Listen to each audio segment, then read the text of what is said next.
let me tell you, the Prime Minister has cornered himself into a box of bricks, right? Had the local government elections been held when first due in 2020, what has been the historical rhythm is that the party that wins the general calls the local soon thereafter and also wins the local.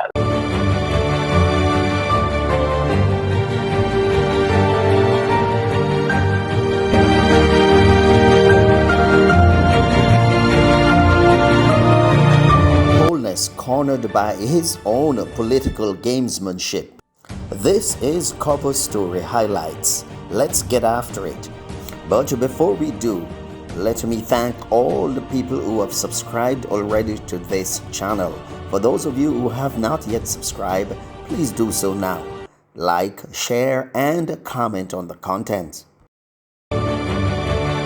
Former People's National Party Member of Parliament and current caretaker for the St. Catherine East Central constituency, Raymond Pryce, said Holness has boxed himself into a corner by not calling the local government election right after the general election in 2020.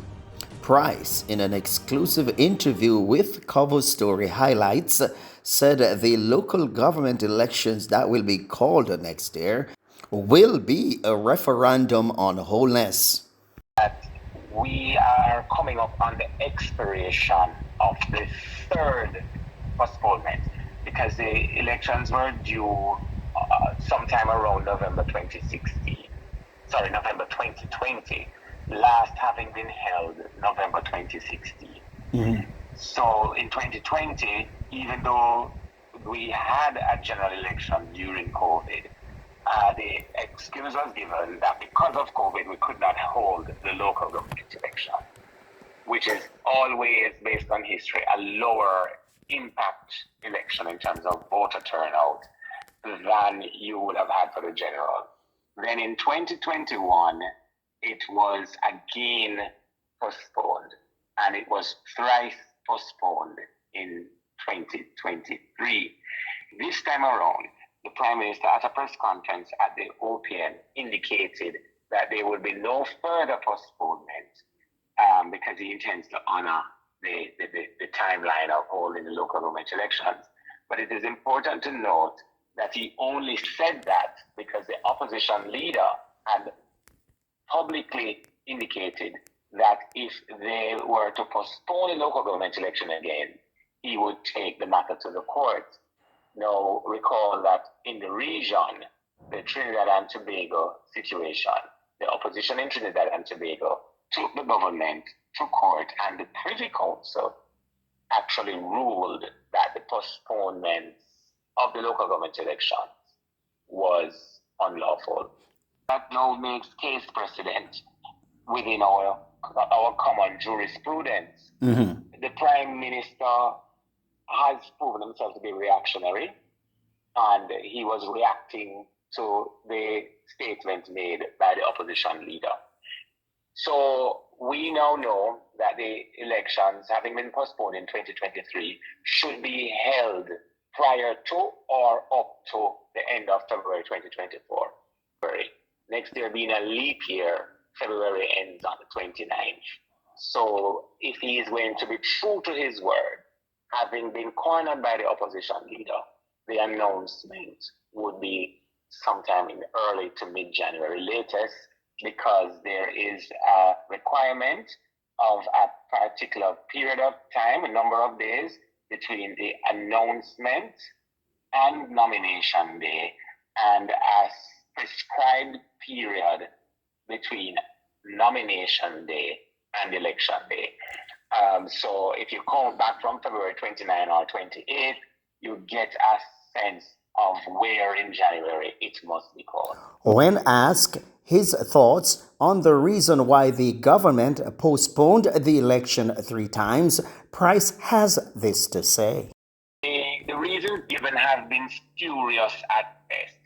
No, I'm not one to impugn motives, and obviously my mind is a different mind, a better quality mind than theirs, so I don't occupy their mind. So I can't tell you that what they said was false. But what I can point to is that the goalpost kept moving. The 2020 postponement was, they claim, because of COVID, even though they had called the general elections notwithstanding COVID. The 2021 postponement was because the country could not afford it, even though the Minister of Finance had just a few weeks prior been bragging about recovering stronger.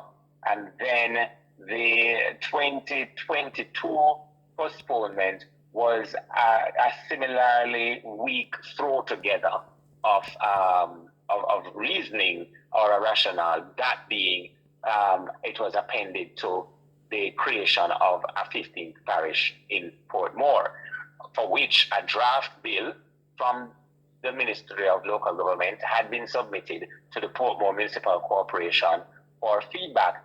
I think two things really have interfered with their plans. One, their ranking in the last three national polls have confirmed that their popularity is waning. Jamaicans from rural parts of the island will understand the phrase I'm about to use. They know that the people of Jamaica cried at them.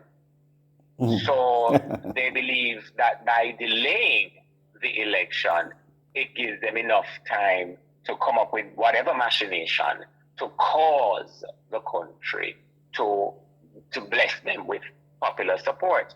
That is not forthcoming, because despite the proclamation of lowest ever unemployment and best ever performing economy, nothing matters to the household more than their weekly capacity to cover their ends, to put food on the table, to purchase from either the wholesale, the corner shop, or the grocery store what is needed to feed and keep the family nourished, to pay the utilities. Inflation is actually trending beyond where it had been prior to COVID. So even if they're going to claim a COVID recovery with the numbers at the top, then inflation, which is that invisible feature in everybody's pocket or bank book or credit card or debit card, that each time you are purchasing the same thing, it is costing you more, even though you are not earning more to continue to pay for the same thing. So if you juxtapose what is happening in the real economy with the proclamations coming from the government and the results of a series of polls, the trends are clear. The Jamaican people have become Clyde of the Holness administration. When asked if the parliamentary opposition will see the local government election as a referendum on the Holness administration, a year or so out from the government completing its 5-year term in office, Pryce has this to say. Not just by the parliamentary opposition, not just by the People's National Party, but already by the people of Jamaica. Let me tell you, the Prime Minister has cornered himself into a box of bricks, right? Had the local government elections been held when first due in 2020, what has been the historical rhythm is that the party that wins the general calls the local soon thereafter and also wins the local, right? Now, we have a maximum of 60 months for the life of the current parliament. Every postponement took us closer to the midpoint, right? We are now officially 3 years since the last general elections, in a maximum of a 5-year term. We are now beyond the midpoint. So everything right now is a referendum on Holnessism, right? Everything right now is a referendum. People heard when an Andrew Holness, then as opposition leader, said with, and here's a phrase he will understand, said with much lusto and gusto that were he elected, we could sleep with our windows and doors open. And every day especially in communities like in central and eastern Houston, what's happening in Dunkirk, what's happening in even areas where there are ZOSOs and states of emergency. Not only are there still major crimes occurring, but the nature of the crime, the brutality and the frequency, and the fact that even recently among those shot was a toddler, 2 youngsters on their way home in a public transport in St. James were killed in a hail of bullets.